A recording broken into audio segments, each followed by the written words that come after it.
Hello बच्चों, कैसे हो? क्या चल रहा है? तो बच्चों 10th क्लास कंप्लीट हो गई है और अब 11th क्लास में एडमिशन हो गया है।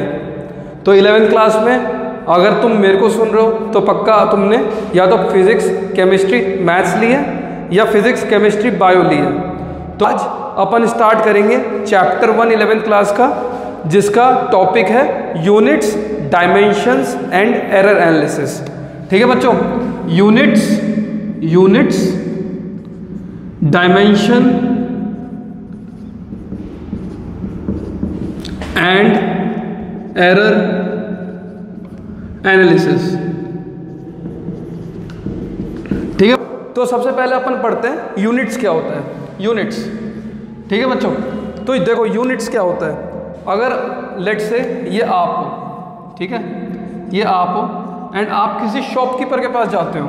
ठीक है, आप किसी शॉपकीपर के पास जाते हो, ये एक शॉप है, ठीक है बच्चों, एंड ये लेट से एप्पल्स बेचती है, ये एप्पल्स बेचती है, ठीक है, ये शॉप एप्पल्स बेचती है। ठीक है, आप इस शॉपकीपर से क्या बोलोगे भाई? आप इस शॉपकीपर से बोलोगे कि क्या दे, एप्पल्स दे, लेकिन कितनी दे? फॉर एग्जाम्पल लेट से आपने शॉपकीपर से बोला, भैया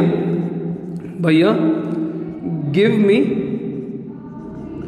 2 kg ऑफ एप्पल्स, या फिर आपने ये बोला, भैया मुझे 2 किलो एप्पल दो, मुझे 2 किलो एप्पल दो। तो बच्चों ये समझ में आया आपको? 2 kg, 2 kg में क्या है? ये जो 2 है ये है अमाउंट और मैग्नीट्यूड। ठीक है, तो बच्चों ये 2 kg के अंदर ये 2 है अमाउंट और magnitude of this particular function और of this particular thing, and this kg is unit. ठीक है बच्चों, जैसे आप अपने डे टू डे लाइफ में क्या होता है, जैसे आप फॉर एग्जांपल अपने पापा के साथ उनकी गाड़ी में बैठ के जाते हो, या आप अपने भाई के साथ उसकी मोटरसाइकिल पे बैठ के जाते हो, तो आप क्या बोलते हो कि ये लेट से तुम्हारे भाई की मोटरसाइकिल है, ठीक है, ये लेट से तुम्हारे भाई की मोटरसाइकिल है, धूम मचा ले, ठीक है, और ये चल रही है लेट से 30 किलोमीटर पर आवर।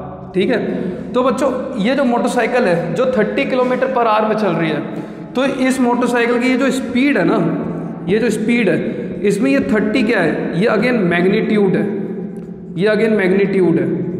ठीक है, और ये जो किलोमीटर पर आवर है, ये किलोमीटर पर आवर है, ये क्या है? Unit. This kilometre per hour is unit.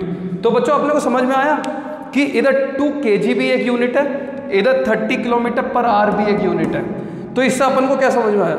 तो बच्चों इधर से अपन को ये समझ में आया कि कोई भी चीज़ एक्स वाई जी कुछ भी, उसके अंदर उसको अगर हम डिफाइन करेंगे, लेट से अगर हम स्पीड डिफाइन करते हैं, या लेट से हम किसी चीज़ का वेट डिफाइन करते हैं, लेट से आप लोगों का वेट ही फॉर एग्जांपल किसी का 65 किलो होगा, किसी का 70 किलो होगा, किसी का 75 किलो होगा।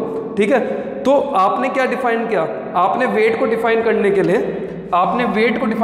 लिए पहला तो मैग्नीट्यूड लिखा, ठीक है, दूसरा आपने यूनिट लिखा, तो ये है यूनिट। ठीक है बच्चों, तो अपन को समझ में आया कि किसी भी चीज़ को डिफाइन करने के लिए आपको 2 चीज़ चाहिए होती है। पहला आपको चाहिए होता है मैग्नीट्यूड, क्या है उसका मतलब, वो कितना है, हिंदी में बोलेंगे तो वो कितना है। दूसरा यूनिट, मतलब वो क्या है।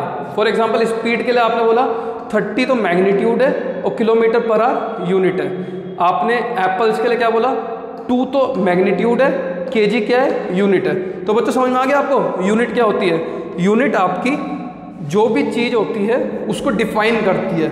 जैसे kg वेट डिफाइन कर रहा है, इधर kg weight of Apple define कर रहा है, इधर kilometre per hour speed of that motor bike define कर रहे हैं। ठीक है बच्चों, तो यूनिट 2 तरीके की होती है। ठीक है बच्चों, तो आगे चलते हैं। तो यूनिट्स हमारी, कोई भी यूनिट्स होती है हमारी, यूनिट्स ये 2 तरीके की होती हैं। पहला फंडामेंटल यूनिट, दूसरा डिराइव्ड यूनिट।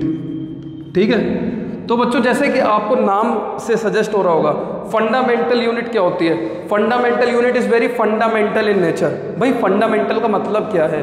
फंडामेंटल का मतलब ये है कि ये यूनिट साइंटिस्ट ने डिफाइन कर रखी है, जो कि अलग अलग चीज़ों पे वेरी नहीं करती है। समझ में आया बच्चों, नहीं समझ में आया? कि फंडामेंटल यूनिट अलग अलग जगह पे, अलग अलग प्रेशर पे, अलग अलग टेम्परेचर पे वेरी नहीं करती है, तो इसको बोलते हैं फंडामेंटल यूनिट्स। डिराइव्ड यूनिट्स क्या होती है? Derived units are derived from the fundamental units. जो डिराइव्ड यूनिट्स होती है वो आपकी फंडामेंटल यूनिट्स से डिराइव होती है।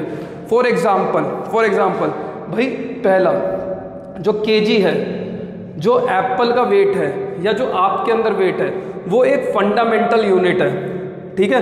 वो आपका अलग अलग टेम्परेचर पे, अलग अलग कंडीशंस के साथ वेरी नहीं करेगा, ठीक है? दूसरा स्पीड, किलोमीटर पर आवर, ये एक डिराइव्ड यूनिट है, ठीक है बच्चों? ये एक डिराइव्ड यूनिट है। स्पीड्स आपकी वेरी कर सकती है अलग अलग टेम्परेचर पे, ठीक है? तो इसको बोलते हैं डिराइव्ड यूनिट, ठीक है बच्चों?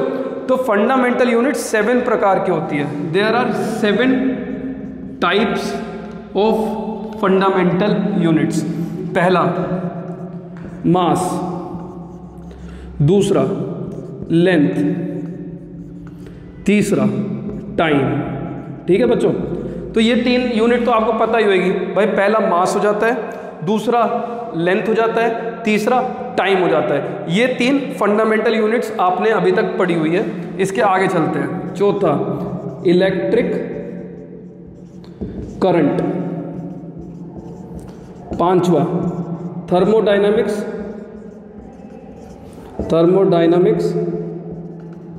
टेम्परेचर,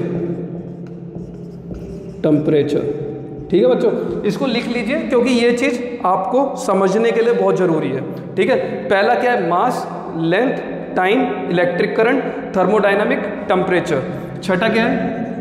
अमाउंट ऑफ सब्सटेंस, जैसे mole, MOL, molecular mass of substance. ये पहला, ये दूसरा, ये तीसरा, ये चौथा, ये पांचवा एंड ये छठा। This is 6th fundamental unit. 7th fundamental unit is intensity और ल्यूमिनियस इंटेंसिटी। इसकी यूनिट होती है कैंडेला, ठीक है बच्चों? तो मास की यूनिट आपको पता ही है क्या होती है? केजी। लेंथ की यूनिट आपको पता ही क्या होती है? मीटर। टाइम की यूनिट आपको पता ही होती है सेकंड। इलेक्ट्रिक करंट की यूनिट होती है एम्पियर। इलेक्ट्रिक करंट की यूनिट होती है एम्पियर। थर्मोडायनामिक्स टेम्परेचर की यूनिट होती है केल्विन, ठीक है बच्चों? तो अपन है यूनिट्स 2 तरीके की होती है। पहला होता है फंडामेंटल यूनिट, दूसरा होता है डिराइव्ड यूनिट्स। फंडामेंटल यूनिट्स आपकी 7 टाइप्स की होती है: mass, length, time, electric current, thermodynamic temperature, amount of substance and intensity, ठीक है? इनके अलावा there are 2 more fundamentally important things. इनके अलावा there are 2 more fundamentally important things. पहला इज प्लेन एंगल एंड दूसरा इज सॉलिड एंगल। ये 2 चीज़ें भी आपको जाननी बहुत ज़रूरी है। पहला होता है प्लेन एंगल, दूसरा होता है सॉलिड एंगल। तो प्लेन एंगल क्या होता है भाई? ये आपका एक नॉर्मल सरफेस हो गया, ये आपका एक नॉर्मल सरफेस हो गया। तो ये theta, this theta is plane angle. Angle क्या होता है? जो भी आपका सरफेस बनेगा, ठीक है? तो बेसिकली इस तरह से लेट से आपका एक सरफेस बनता है।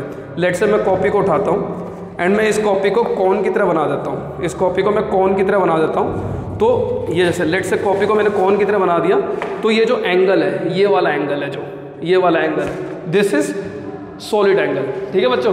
तो ये होता है सॉलिड एंगल, ये होता है प्लेन एंगल, ठीक है बच्चों? तो सॉलिड एंगल के अंदर अपन यूज़ करते हैं डी दिस एंड थीटा के अंदर अपन यूज़ करते हैं डी थीटा, ठीक है? ये होता है प्लेन एंगल, ये होता है solid angle.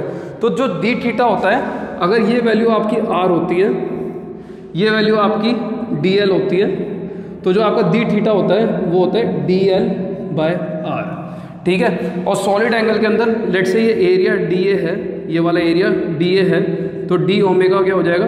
D A by R square, ठीक है बच्चों, ये हो जाता है अपना D theta is equal to D L by R, इसका हो जाता है D A by R square. ठीक है, तो अपने को इसके अंदर यूनिट्स के अंदर इतना ही पढ़ना है कि आपकी पहला यूनिट्स क्या होती है, fundamental unit and derived unit. दूसरा, फंडामेंटल यूनिट कितने प्रकार की होती है, fundamental unit are total 7 in nature. तीसरा, फंडामेंटल यूनिट्स के अलावा और क्या पढ़ना है, पहला एक तो प्लेन एंगल क्या होता है, एक सॉलिड एंगल क्या होता है। ठीक है बच्चों, अब इसके कुछ सवाल कर लेते हैं, अब इस चीज़ के कुछ सवाल कर लेते हैं।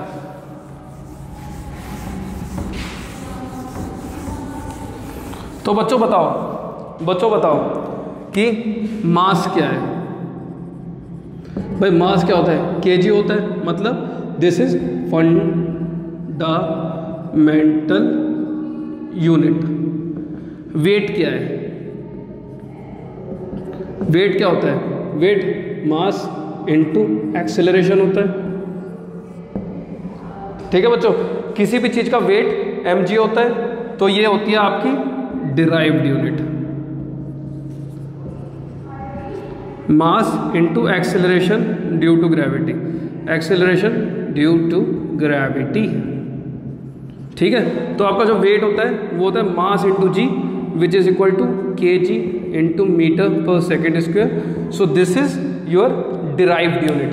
ठीक है बच्चों, अंतर समझ में आ गया, फंडामेंटल और डिराइव्ड यूनिट में क्या अंतर होता है। इसी तरह से और चीज़ों के लिए आप जुड़े रहिए पढ़ने दो चैनल से, लाइक करिए, सब्सक्राइब करिए, और बड़ा मज़ा आने वाला है, बहुत मज़ा आएगा।